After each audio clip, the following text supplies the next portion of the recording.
हिंदुस्तान में सोमनाथ का मंदिर पूरे हिंदुस्तान के लोगों का मरकज़ था। यहाँ पे लाखों का सफ़र तय करके लोग आया करते थे। यहाँ पर सोने के बने हुए बुत और मूर्तियों भी नस्ब किए हुए थे। और इस मंदिर की ख़ास बात मूर्ति का एक ख़ास जादू था, जिसकी वजह से बड़े बड़े लोग उसकी तरफ मुतवज्जो होते थे। कई सिख और ईसाई भी अपना मज़हब बदल लिया करते थे और सोमनाथ का मंदिर देखकर लोग हिंदू मत को कबूल कर लेते। वह लोग अपने मज़हब पे कितने ही पक्के हो मगर उस मंजिल को देखकर सजदे में गिर पड़ते। इसके अंदर इतना बड़ा करिश्मा और ऐसा गैर फितरनी निशानी था कि इंसान हैरत रह जाता। इसमें एक ऐसा बड़ा बुत था जो बगैर किसी सहारे के हवा में मंडला रहा था। कोना छत के साथ लगा हुआ था और न ज़मीन पे पड़ा हुआ था।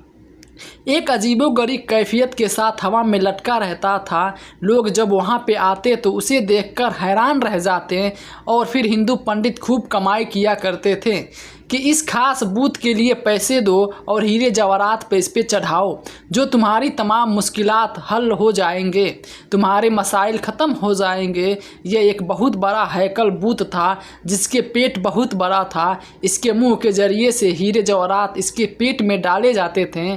जिस मंदिर खाली हो जाता तो यह दिन या हफ्ते के बाद इस मूर्ति के पीछे कमर के रास्ते एक दरवाज़ा था, जिसको खोलकर इसमें से सोना चांदी के जेवरात निकाल लिया जाता था।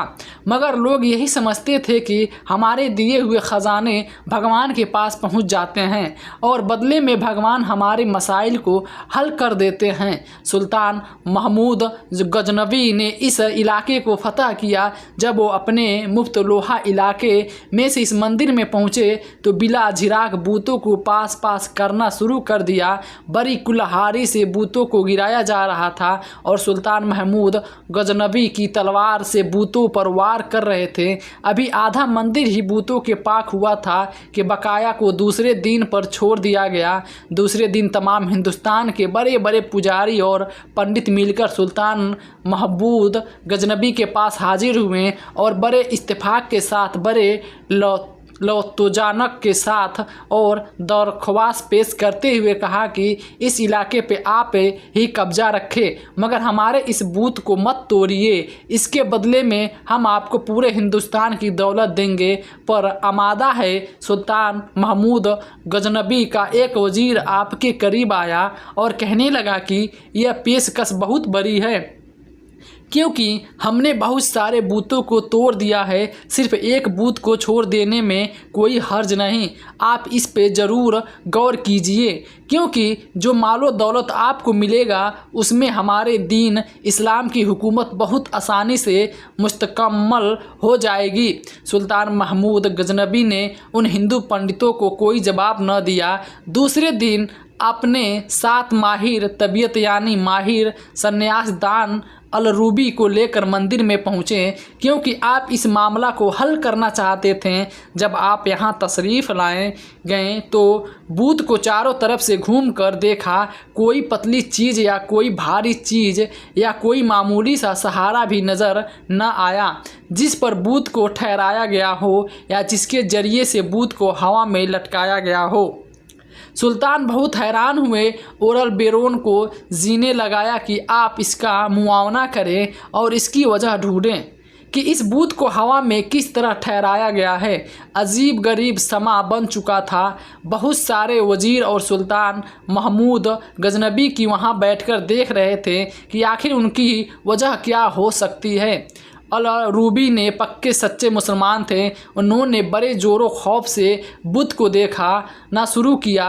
करीब जाकर बुत को छूकर भी देखा और चारों तरफ से बाहर देखते भी रहे।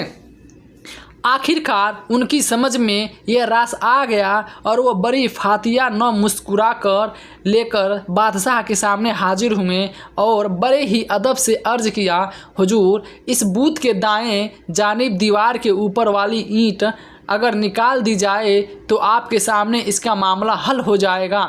सुल्तान जो काफ़ी देर से तय के हुए थे वो गहरी सोच में पड़ गया था और अपने एक वजीर को हुक्म दिया कि जिन ईंटों की तरफ अलाउद्दीन ने इशारा किया है वो फ़ौरन निकाल दिया जाए।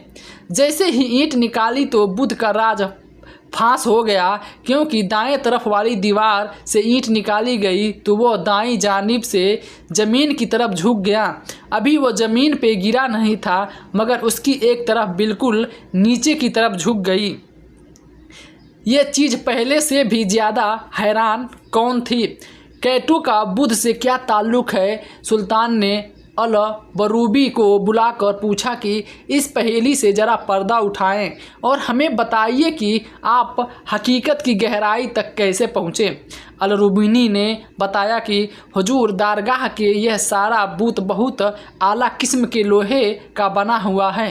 यह ऐसा बूत है जो मकना चीज़ की तरफ खूब खींचता है, जिस इसके वजह से मुताबिक मरनका टीनसों को दीवार पे ईंटों के अंदर से भर दिया जाता है, यानी ईंटों के अंदर मट्टी के बजाय मकना तीर रख दिया गया।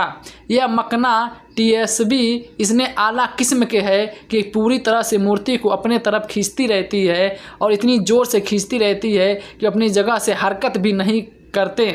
बल्कि उन्होंने बतलाया कि इस मंदिर के अंदर हवा की आमद रफ्त भी इस तरीके से तरतीब दे गई है कि वह बुत को ऊपर की तरफ उठाए रखती है।